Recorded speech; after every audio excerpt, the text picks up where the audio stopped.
क्या आपको पता है कि ताजमहल को 50 कुओं के ऊपर बनाया गया है? ताजमहल को बनाने वाले मजदूरों ने शाहजहां से नाराज होकर जानबूझकर ताजमहल में एक बड़ी गलती छोड़ दी थी।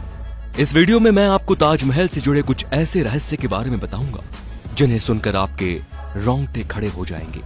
ऐसा माना जाता है कि ताजमहल का निर्माण साल 1631 में शुरू हुआ था और साल 1653 में यह बनकर तैयार हो गया था और इसे आज भी निर्माण कुशलता का एक विशाल नमूना कहा जाता है। शोधकर्ताओं ने इस पर कई शोध किए हैं और उनका मानना है कि ताजमहल के नीचे 1000 से भी ज्यादा कमरे हैं। उनका मानना है कि ताजमहल जितना ऊंचा है ये धरती के अंदर उतनी ही गहराई में बनाया गया है। जिस जमाने में ताजमहल को बनाया गया था उस जमाने में किले से बाहर निकलने के लिए रास्ते बनाए जाते थे और ऐसा ही ताजमहल के अंदर से भी है।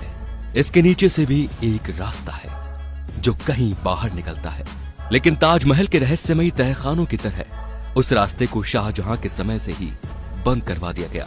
आपको ये जानकर जरूर हैरानी होगी कि ताजमहल का रंग बदलता है दिन के अलग अलग पहर के हिसाब। सुबह देखने पर ताज गुलाबी दिखता है, शाम को सफेद दिखता है और चांदनी रात में सुनहरा दिखता है। ऐसा सफेद संगमरमर पर सूरज और चांद की रोशनी पड़ने के कारण होता है। ऐसा कहा जाता है कि ताजमहल के निर्माण के वक्त भूत और जिन्न इनकी नींव नहीं रखने दे रहे थे। वे बार बार इसे ध्वस्त कर रहे थे और कारीगरों को डराकर भगा देते थे। ऐसे में शाहजहां ने भूत और जिन्न को वहां से भागने के लिए हुमायूं की राय ली। हुमायूं ने शाहजहां को अरब में बुखारा सर के पीर हजरत अहमद बुखारी को बुलाने का सुझाव दिया था। इसके बाद शाहजहां के हाथों नींव रखवाकर ताजमहल को बनवाने का काम शुरू करवा दिया गया। तब कहीं जाकर इसका निर्माण हुआ। साल 1934 में दिल्ली के एक निवासी ने दीवार पर एक छेद के जरिए ताजमहल के तहखाने में जो कमरे थे उन्हें झांक कर देखा था। उस आदमी ने देखा कि वो कमरा स्तंभों से बना एक बड़ा हॉल था और वो स्तंभ हिंदू देवी देवताओं की मूर्तियों से भरे पड़े थे, जिसे देखकर लगता है कि किसी ने हिंदू मूल को छुपाने का पूरा प्रयास किया था। वहां के स्थानीय लोगों का भी मानना है कि ताजमहल एक हिंदू मंदिर था जो तेजो महल के नाम से प्रसिद्ध था। बाद में इसे ताजमहल का रूप दिया गया, परंतु सच्चाई क्या है ये कोई नहीं जानता। आज भी किसी को नहीं पता कि भारतीय पुरातत्व सर्वेक्षण ने 22 कमरों को इसलिए बंद रखा है ताकि इस कमरे में छिपी सच्चाई के चलते भविष्य में कोई तंगे न हो। सबसे मजेदार बात तो ये कि कुतुब मीनार नाम इमारत को, जिसको हम सबसे ऊंची इमारत मानते हैं, ताजमहल उससे भी ऊंचा है। कुतुब मीनार को देश की सबसे ऊंची इमारत कहा जाता है, लेकिन इसकी ऊंचाई ताजमहल के सामने छोटी पड़ जाती है। ताजमहल को देखने के लिए एक दिन में सबसे ज्यादा भीड़ इकट्ठी होती है।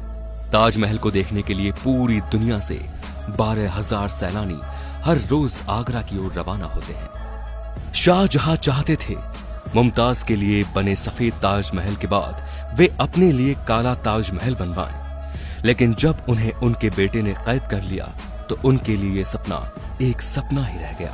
यदि ताजमहल की मीनारों पर गौर किया जाए तो आप देखेंगे कि चारों मीनारें सीधी खड़ी न होकर एक दूसरे की ओर झुकी हुई हैं। इमारतों का ये झुका हुआ होना बिजली और भूकंप के दौरान मुख्य गुंबद के ऊपर न गिरने के लिए किया था।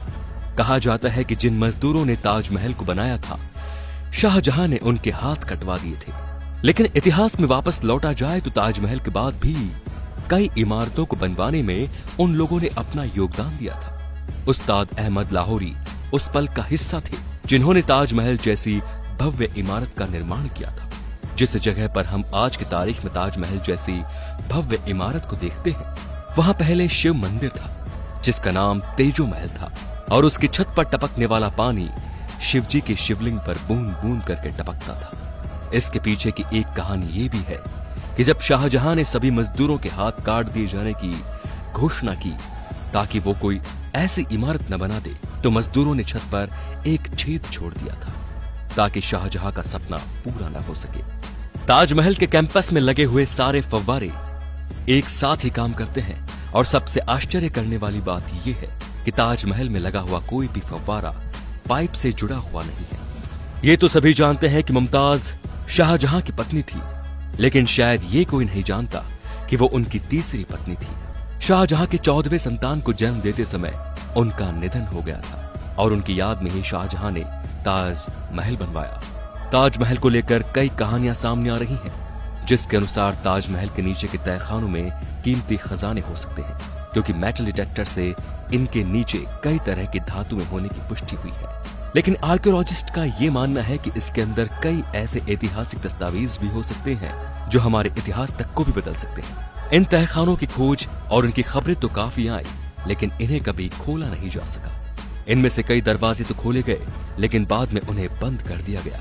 आज भी सभी लोग सेल्फी के दीवाने हैं, लेकिन जॉर्ज हैरिसन नाम के इस व्यक्ति ने फिश आइसलैंड्स की मदद से उस समय सेल्फी ली थी जब सेल्फी का दौर नहीं था। दोस्तों, आपको क्या लगता है कि ताजमहल पहले सही में तेजो महल ही था? इससे जुड़े कोई साक्ष्य आपके पास हो तो हमें कमेंट करके जरूर बताएं। और अगर आपको हमारी वीडियो अच्छी लगी तो इसको आगे से आगे शेयर जरूर